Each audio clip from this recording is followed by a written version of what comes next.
And we're learning Adobe Photoshop in year day 289. Let's talk about the preferences. First up, the general. You can find that under Edit, Preferences, and then click on General, or just open the preferences and then make sure that General is active at the top left. What is inside might change depending on the version that you use, and in the future I can't foresee that, what Adobe is changing here. Whenever you can't find a function that I'm talking about, and not just in general, but also the other options here, interface, workspace, and so forth, just type it into the search function. For example, beep when done, confirm, and if you left click here, this will highlight the function, so you should be able to find that all as long as it's still inbuilt in Photoshop. First option here under general is the color picker, and that's a tool, the eyedropper tool, that we've used to sample colors, and you can simply change that from the official Adobe color picker to the Windows one. And the difference is simply that the Adobe one is the default, so it uses a full color field, and the Windows or Mac, if you use a Mac OS, this picker usually uses the operating system's basic color selector. And in general, you could say that the Adobe color picker is a little bit more precise. At least that was the case in the past. So my advice would be to simply use that. The HUD color picker, a couple of more options here, and it simply controls the on-canvas color picker. And you can now set that here to small, large, medium. And we have a hue strip.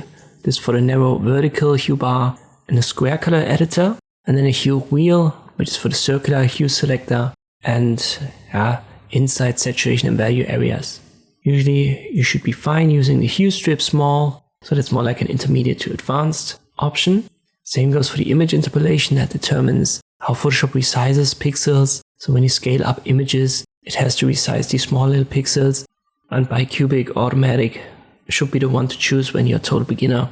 For example, the bicubic smoother is best for enlarging, bicubic sharper, it should be best for reducing, the bilinear should be faster, but the quality is then worse. And when you want to preserve the neighboring, the hard edges, then use nearest neighbor. But again, if you're a total beginner, just stick to bicubic automatic, and that should be good for most of your projects. Now let's check the boxes down here. First up, we have the auto update open file-based documents. And to explain that in simple terms, if you have a file open in Photoshop and then you modify that outside of Photoshop, let's say in another program like an image or something, then Photoshop will refresh the file automatically as long as this box is checked. So when you work with a linked texture, let's say you have something in Adobe Illustrator, maybe Inkscape, maybe GIMP, whatever you use. So it's just external from Adobe Photoshop and you want to have that automatically updated, then check this box. But for the most part, you want to keep that unchecked so that Adobe doesn't constantly search for updates. So this might slow down your PC a little bit when you have it checked. Beep when done will give you a small notification sound when a bigger task, a longer task was finished, for example rendering, when you have a large file. Good idea to have that checked when you know something's going to take a lot of time and you then work on a different program in a different window and have Photoshop run in the background. But it's also something that I like to keep unchecked. I don't want to have some signals, alarming sounds, and some windows popping up out of nowhere, so I try to keep that limited. Auto show the home screen.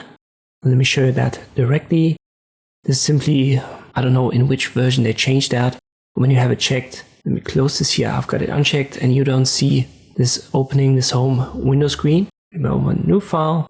Control K, by the way, is the shortcut for the preferences. I have that checked because whenever you close your windows now, you can see this default home screen where you see your stored projects, stuff like that. I think it's easier access, so I like to keep that checked. Export clipped. If that is enabled, when you copy something inside of Photoshop and then you switch the app and even close Photoshop, your copied image or whatever you've got copied, this will still stay in your clipboard when you want to use that elsewhere. Keep this option checked. We have a legacy new document interface. I can show you that as well, but I have to close the preferences. So this is the new one, and again, I don't know when they changed it, but there's still a legacy, and I remember many years ago. Let me check the box, I confirm, and I start a new file.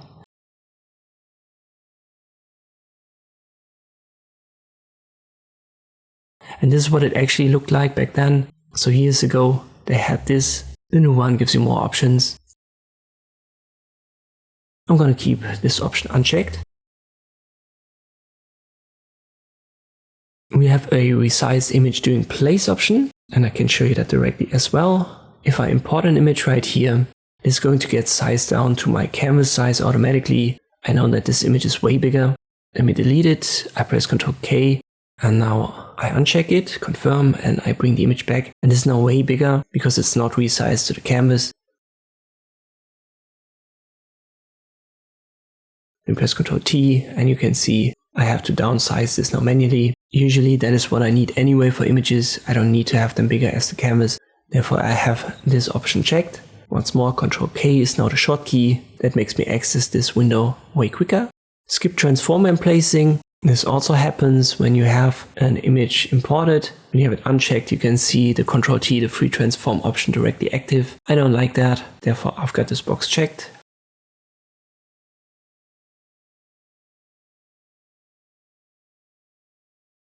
Let me import the image again. You can see the image, and if I now need to transform it, I have to press Ctrl T. I like to do it this way because sometimes the transformation, it lags a little bit and then I have issues and I have to delete the image and then I have to re-import it. But if I have this box checked and then I transform it, I can simply press Ctrl Z and I will still have the image. So this is why I've got it checked. Always create smart objects when placing. I've got that checked too. I'm going to talk about smart objects in a future video and explain a little bit of the difference to regular objects.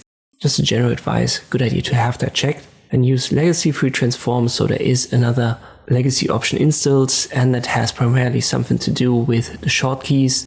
So usually when you press shift, the proportional scaling is then constrained, or at least that was the way in earlier versions. A couple of years ago they changed that to the defaults. So whenever you scale, it's now the default. But when you're used to using the legacy stuff where you have to hold shift to constrain the proportions, well then you may want to check this. Use legacy free transform. Find a box here for create new layer when brushing. So when that is enabled, clicking on the canvas with the brush tool will automatically create a new empty layer before the painting. I don't care much about that, so I've got that unchecked.